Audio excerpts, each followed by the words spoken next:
quietness, that spaciousness, that oneness, that present moment, that capacity to hold and to love.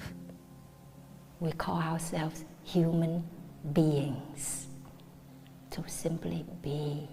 For the last 30-something years of her life, it just became quiet. Nirvana is in us. I also would like to introduce to you the left brain and the right brain, because it also helps us as practitioners. In a spiritual life, I discover, wow, all the wisdom is there. But if we understand a little bit more about neuroscience, we understand why we practice in certain way. We have the left brain and the right brain.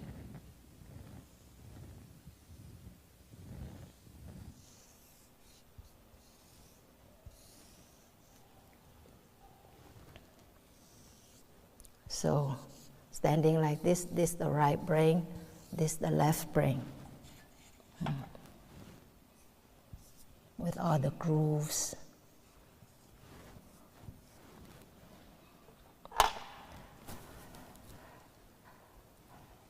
A neuroanatomist, her name is Jill Bolte Taylor. She wrote a book, A Stroke of Insight. It's very amazing. I would recommend you reading it if you haven't read it. So she studied the brain for many years. And one day, she herself had a stroke. A blood vessel bursted in her left brain, and slowly she discovered that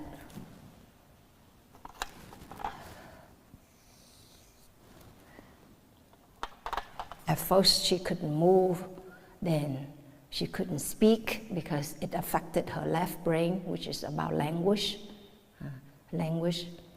And then she realized that at some moments coming in and out of consciousness, she couldn't feel the boundary anymore between her body and the environment. It's like becoming one, becoming enormous and spacious. It's like one side of her saying, hey, you have a stroke, you have to do something, have to call to get help. But the other side, wow, I'm so peaceful. I am so much in oneness with everything. I have no emotional baggage. Everything is just gone. All the mental formations, the strong feelings of love, of hate just vanished. It's just this spaciousness and peace, because her right brain in that moment became dominant. So we see that right in our brain. And the left and the right, they are both necessary for our survival, but they have different focus. It's like that. Whereas the left brain thinks about the past, the future, gets caught in details and more details and details on the details. It focuses on the product. What can I get done? Yeah, it judges. It analyzes, it judges. It discriminates, this left brain. It talks all the time, language, all the time. So it's like, it focuses on language, on logics, on linearity, what A leads to B, leads to C, leads to D, like that, the left brain. And in our society, we have become very much a left brain dominant. All day long, we are hooked up, we're hooked to information, to technology, to the internet, to our work, to details. And we become very much a left brain society.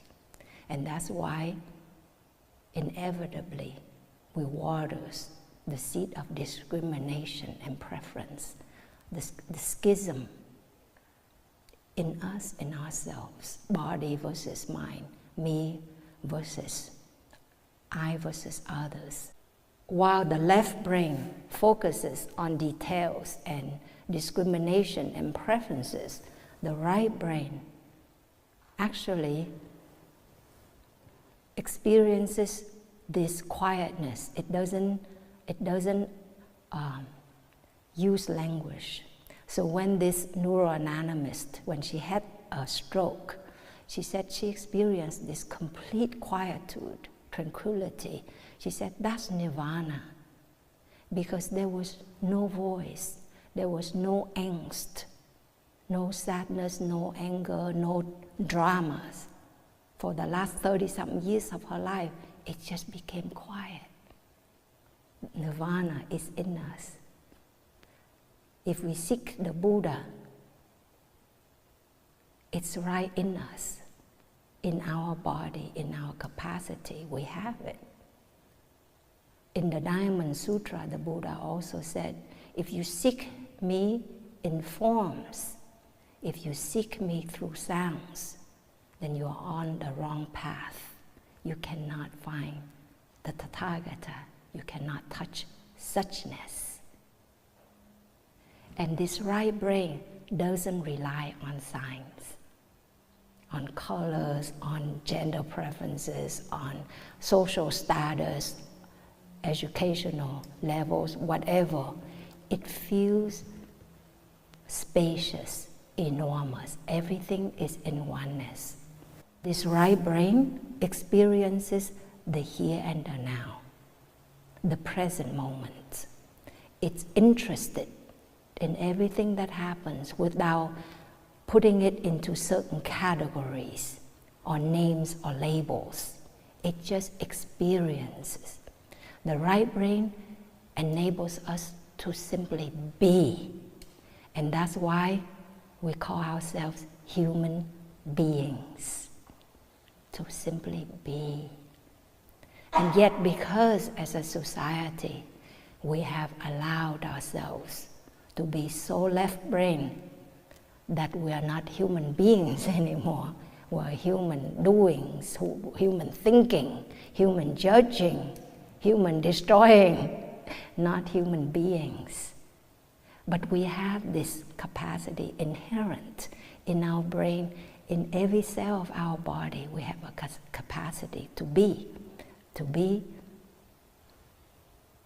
touch suchness, to experience touchness, to experience that higher level of consciousness. Use this right brain that has the capacity for understanding and compassion, and first and foremost for self-awareness. And our practice is all about that, isn't it? We practice to quiet our mind. As I reflect on this, I'm so amazed. I'm so incredibly thankful for the Buddha's teachings, for all of our spiritual ancestors, and in particular for our Thich, our teacher. In our practices, if we look deeply, everything we do can cultivate that right brain being.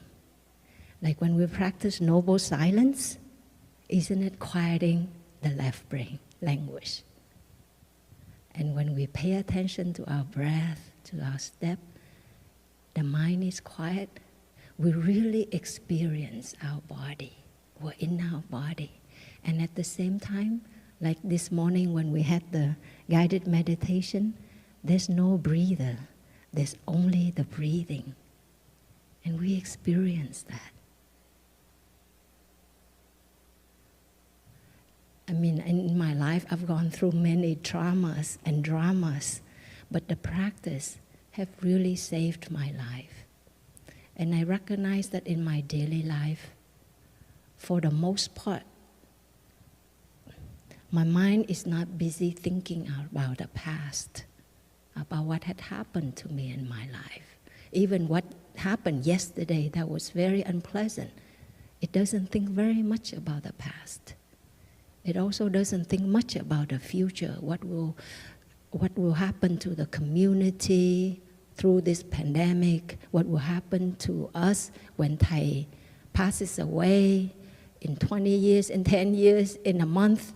It doesn't think very much about those things, but it very much has faith in the here and the now. And if we take good care of the here and the now, whatever happened in the future we'll be able to care for it, to attend it appropriately. So every practice that we do, it's all about cultivating the right brain, that quietness, that spaciousness, that oneness, that present moment, that capacity to hold and to love. Thank you, dear brothers and sisters. Thank you, dear beloved friends. We know you are there and we are very happy. Bless you.